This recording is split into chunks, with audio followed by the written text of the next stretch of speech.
Hello friends, welcome to my channel Anu's kitchen and garden. ఈరోజు నేను మీకు మా ఇంట్లో మా గార్డెన్లో ఉన్న విరజాజి మొక్కను చూపించబోతున్నాను. ఈ విరజాజి మొక్క చూసారా ఎంత బాగుందో.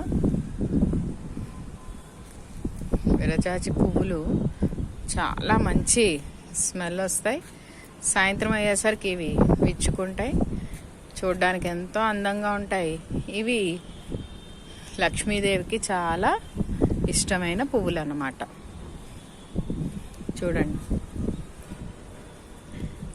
ఈ చెట్టు నేను ఈ చిన్న మొక్కని నర్సరీ నుంచి తెచ్చి వేశాను.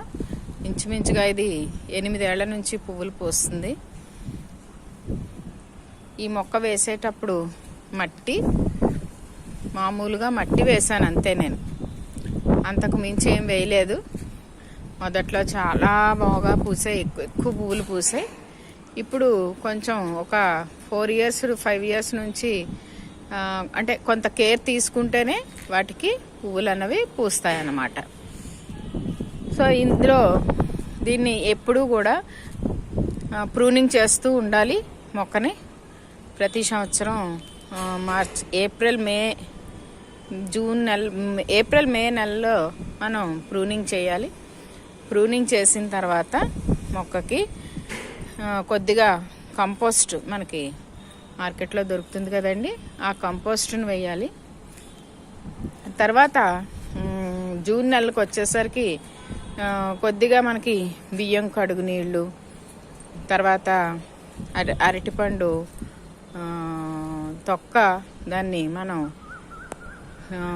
నీళ్ళలో ఉడికించి ఆ నీళ్ళని వడగట్టి ఆ నీళ్ళని ఒకసారి ఇలాగా కొద్దిగా లిక్విడ్ ఫెర్టిలైజర్స్ ఇస్తే సరిపోతుందండి.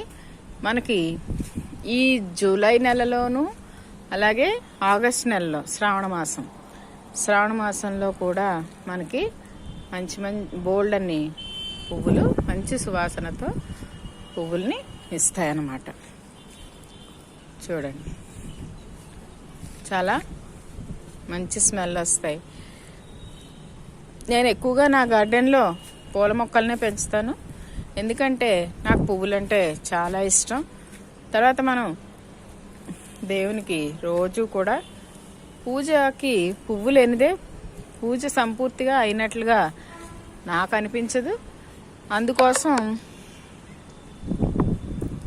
మనం పువ్వుల్ని రోజు తెచ్చుకొని వాటిని పెట్టే కంటే మన గార్డెన్లో మనం పెంచుకుని ఆ పువ్వులతో మనం పూజ చేసుకుంటే మన మనసుకి చాలా సంతృప్తిగా ఉంటుంది.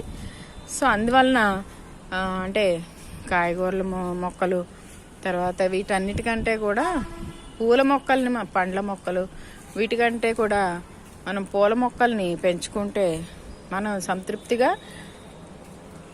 చక్కగా పూజకు కూడా పువ్వులన్నిటినీ ఉపయోగించుకోవచ్చు. ఆ గార్డెన్లో చాలా రకాలైన పూల మొక్కలు ఉన్నాయి. మందార మొక్కలు, తర్వాత బంతి మొక్కలు. బంతులు సీజనల్, చామంతులు కూడా సీజనల్. చామంతుల్ని ఇప్పుడు మనం తొలకరి జల్లులు పడుతున్నాయి కాబట్టి చామంతుల్ని ఇప్పుడు వేసుకోవాలి. నా నెక్స్ట్ వీడియోలో మీకు చామంతుల్ని ఎలా వేసుకోవాలో ఏంటో, ప్రతి సంవత్సరం ఎలా వేసుకోవాలో ఏంటో అనేది మీకు తప్పకుండా చూపిస్తాను. ఈ మల్లె, తర్వాత జాజి, ఇవి ఏంటంటే ప్రతి సంవత్సరం వేయాల్సిన అవసరం లేదు. ఒకసారి వేసుకుని అది వృక్షం అయితే మనకి వృక్షం అంటే మహావృక్షం అవ్వదు.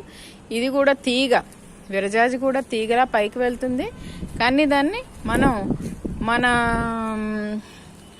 ఈ గార్డెన్లో, టెర్రస్ గార్డెన్లో మనం దీన్ని ఇలాగా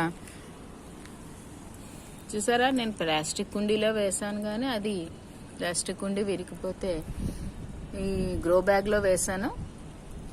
ఈ గ్రో బ్యాగ్స్లో మనం పెంచుకుంటే ఒకసారి వేసుకుంటే ఇంచుమించుగా ఒక 10 years వరకు కూడా మనం దీని నుండి మనం పువ్వుల్ని తీసుకోవచ్చు. ఇవి ఇంచుమించుగా ఒక నెల రోజుల పైన రోజు పువ్వులు పూస్తాయి. మనకి కావాల్సిన దేవుడికి పెట్టుకోవచ్చు. మంచి పరిమళాలు వెదజల్లుతూ ఉంటాయి. దేవుడి గూడంతా కూడా ఉదయం మనకి మంచి పరిమళాలు వెదజల్లుతూ ఎంతో ఆహ్లాదాన్ని ఇస్తాయన్నమాట. ఈ వీడియో కనుక ఇదండి నా విరజాజి మొక్క. ఈ వీడియో కనుక మీకు నచ్చితే లైక్ చేయండి, షేర్ చేయండి, నా ఛానల్ని సబ్స్క్రైబ్ చేసుకోండి. రైట్ సైడ్ నుండే బెల్ బటన్ని ప్రెస్ చేయండి. Thank you one and all. Bye.